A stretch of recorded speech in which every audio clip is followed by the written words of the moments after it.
Repita comigo: quem nasce grande é monstro. Isso.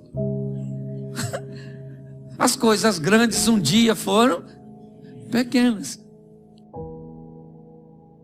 Pois é, querido. O milagre que você vai viver começa com aquilo que tu tem. Entendeu? Entendeu? Então coloque o que você tem para rolo. Monte uma estrutura com aquilo que você tem.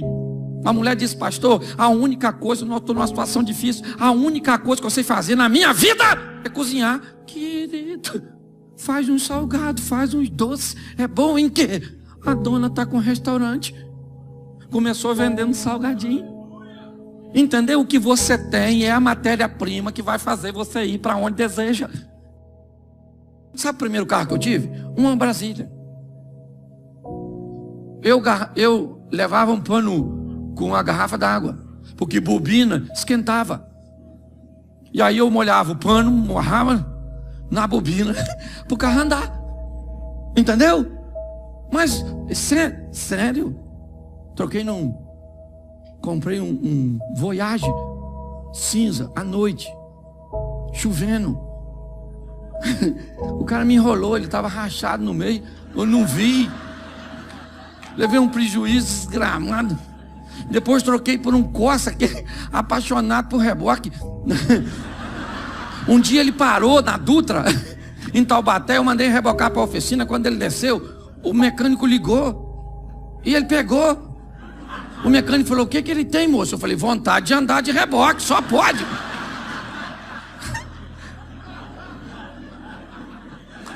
Você acha que a Brasília era o meu ideal? Mas era a minha realidade. Então eu fui indo de realidade em realidade, realidade, realidade, realidade. O que você tem? Pega o que você tem. Pode ser pouco, porque foi a partir daquilo que a mulher tinha que o milagre aconteceu. Sim ou não? Então descubra o que vai startar. Descubra o que vai iniciar, sabe, a sua trajetória de mudanças, porque provavelmente isso já está diante de você e você não consegue enxergar. Converse hoje com Silvio Santos e pergunta como é que ele começou a sua história. Ele vai dizer a você: eu era um camelo. Sim ou não? Isso. Histórias grandes têm começo pequeno. Entenda isso. Coloque isso no seu coração e descubra hoje o que você tem perto de você que pode ser utilizado como matéria-prima para levar você para onde você deseja. É isso que eu quero que você entenda. Pegue o que tu tem. Repita-se: o que eu tenho. Isso aí. É o que tu tem. Não peça dinheiro emprestado. Pega o que você tem. É isso que eu quero deixar para vocês hoje. Se você for ouvir a história desses homens que estão aqui, e de muitos homens aí que estão me ouvindo, que hoje você considera como grandes, como pessoas influentes, como pessoas realizadas, pergunte como a história desses homens começaram. E você vai descobrir que a partir de coisas pequenas, que grandes coisas acontecem. E eu tenho muita gente esperando até hoje algo grande acontecer. Não se aproveitam das oportunidades que têm para viverem suas histórias. O máximo que algumas pessoas conseguem é se tornarem mero narradores de histórias alheias. Está na hora de você sair dos bastidores da vida, subir no palco para protagonizar sua própria história. É isso.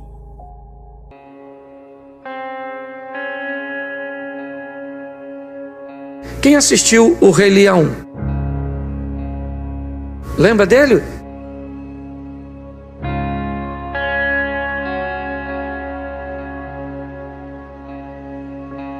Lembra quando Simba vê Mufasa, seu pai, morrer numa estourada de gnu? Ele é o herdeiro do trono, e seu tio Scar Diz a Simba que a culpa é dele, Simba foge. Na fuga de Simba ele encontra um porco e um suricato, Timão e Pumba, que quando vê o leão diz: esse cara vai nos comer, então vamos convencê-lo de que ele não é leão. Hakuna Matata, vamos viver de qualquer maneira. E o leão começa a comer larva. Lembra disso? O tempo passou e o macaquinho com um cajado, que devia ser pastor, chega no ambiente e diz a Simba, que agora já é um leão, mas que vive de maneira dissoluta, e diz para Simba: eu conheço você, você é Simba, você é filho de Mufasa, tem um reino te esperando. E ele diz: não, isso é passado. E o macaquinho pega o cajado e dá uma pancada na cabeça, e aí o leão ruge, porque por mais que tentam convencer você de que você não é quem Deus disse que você é, tem um leão aí dentro de você rugindo. Você está entendendo? Você é alguém que foi chamado para vencer. Desperta. E quando Simba vai beber água no riacho, e ele olha para o riacho, ele vê a imagem de quem? Ele vê a imagem de quem? Do Pai. Porque é a imagem do Pai que nós devemos refletir. Ande com gente que torce por você. O grande desafio nosso, sabe o que é? São as nossas companhias. Mude as suas influências. Quem você lê, quem você ouve, com quem você anda, muda. Está na hora de nós irmos para outra fase da nossa vida. Vamos para outra etapa, ampliando nossa mente, vivendo novos horizontes, tendo novas expectativas. Não vai dar para vivermos um novo caminhando com pessoas que não evoluíram. Permita que a sua mente vá para outra etapa dessa vida. Ah, mas eu queria, mas não vai rolar.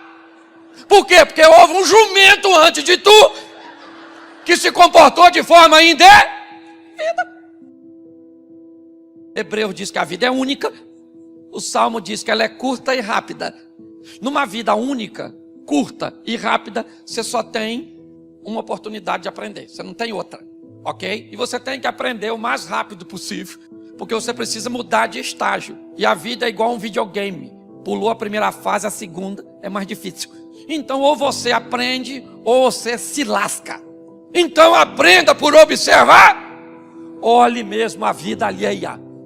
O que aquela pessoa está fazendo? Por que a vida dela é tão boa e eu estou me ferrando? Então você olha como o outro está administrando dinheiro. Por que ele tem dinheiro? Por que ele tem dinheiro? O que tem é gente fazendo coisas e outras fazendo coisas, e as que fazem certas se dão, e as que fazem erradas se... Isso, a curto ou a longo prazo, não interessa, mas vai se lascar. Então, se você não consegue aprender olhando a vida dos outros, aprenda com os seus próprios. Amém? O que Jesus está dizendo para essa mulher: aprenda com a misericórdia. Ela entrou na sua vida e te deu mais uma oportunidade. Sim, vá e não peques. Então, se você não consegue aprender olhando a vida dos outros, aprenda com os seus próprios. Amém? Só que tem gente difícil de ensinar. Jesus tem uns alunos muito ruins. Vamos aprender nos primeiros estágios que Deus nos dá a oportunidade. Se negligenciarmos o estágio da obediência ou da observação, precisamos pelo menos buscar diminuir as nossas margens de erro e aprendermos com a misericórdia. Já que não se aprende com isso, o próximo estágio é vergonha. O próximo estágio é humilhação. Essa é uma fase que eu não recomendo, pois ela é muito dolorosa. Aprender com humilhação. Então o grande inimigo que temos somos nós mesmos, negligenciando as fases. Deixa eu falar uma coisa para você. O ladrão da cruz sabia que roubar era errado? Sim ou não? Ele roubou? Pois é. Será que ele conheceu alguém que foi preso por roubar? Sim ou não? mas ele roubou a si mesmo. Ou seja, ele não conseguiu aprender com os erros dos outros. Provavelmente em algumas de seus erros, ele conseguiu fugir, evadir-se. Ele conseguiu sair ileso. E como a mulher da misericórdia, provavelmente não era a primeira vez de seu adultério, mas a impunidade passou a ela a sensação de que ela sempre sairia impune. Provavelmente ele também superou. Mas será que ele foi preso antes disso? Provavelmente sim. Ele não seria sentenciado à morte apenas por uma situação. Mas provavelmente ele foi solto, recebendo a oportunidade de não fazer mais. Mas ele negligenciou. Este homem agora está sendo crucificado do lado de Jesus. E sabe o que é melhor? Ele aprendeu, gente. Ele falou para Jesus assim: Jesus, Senhor, lembra-te de mim quando entrares no teu reino. Você se lascou. Você se ferrou. Perdeu o privilégio de viver. Porque tem gente que só vai aprender depois que perder de verdade. Desobedeça os sinais que vem dizendo a você: aprenda, aprenda, aprenda, aprenda, aprenda. Aprenda que você não pode gastar desse jeito. Você só vai aprender quando você tiver uma dívida que você não vai pagar. Mas meu Deus é dono do ouro e da prata. Pois é, Ele é dono. Você só é filho do dono. Porque é muita burrice. Trata a sua saúde, o médico diz assim: não come açúcar, você vai morrer. Morrer nada. Olha os outros que era para não comer e comeu. Aconteceu o quê? Morreu. Perdeu uma perna, perdeu tudo. Aí você vai achar que você vai... Por quê? Por quê? Por quê? Porque você é burro. Aí você tem um piripá que se desmaiou. O que é? Sua glicose estava 5.000. Aí você escapou, olha pro brigadeiro e diz: já que eu escapei a primeira vez, eu vou de novo. Eu imagino Deus olhando. É muita burrice. É filho de quem? Não pode nem falar isso, que é filho dele mesmo. Não é verdade? Pois é, o pai é ele mesmo, lascou. Mas se você tivesse uma vida, qual delas você preferir? Do indivíduo que aprende com o lírio do campo ou que aprende? Ainda hoje estarás comigo no paraíso. Vamos aprender nos primeiros estágios que Deus nos dá a oportunidade. Desperta o mais rápido que você puder. Aprenda e vá para a próxima fase.